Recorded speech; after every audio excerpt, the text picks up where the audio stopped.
Sir, this is your latest work. Can you please tell me what your work or what you're working on currently? Well, they don't call me Picasso for no reason.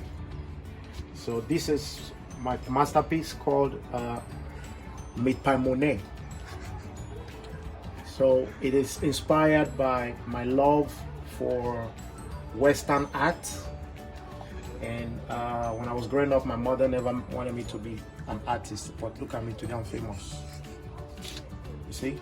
So I made this piece in celebration of an appreciation of my mother for all she did to prevent me from becoming an artist. But I still became an artist. So never give up. Over me, did I get on to the night? I couldn't believe what was happening to me.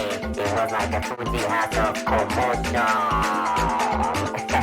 You didn't follow me, so I tried to calm them down, but it was no use. So I went to bed to take a nap. All of them wanted me. It was like a love abuse. I woke up and they didn't know what to do.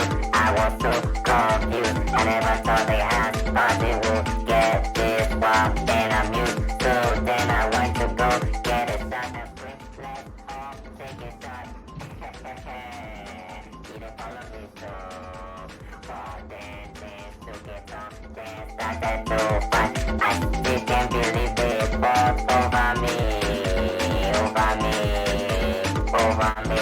Think I did all through this. Eat meat pie. If you don't have anything to eat meat pie. You can never go wrong. We are signing out. Thank you.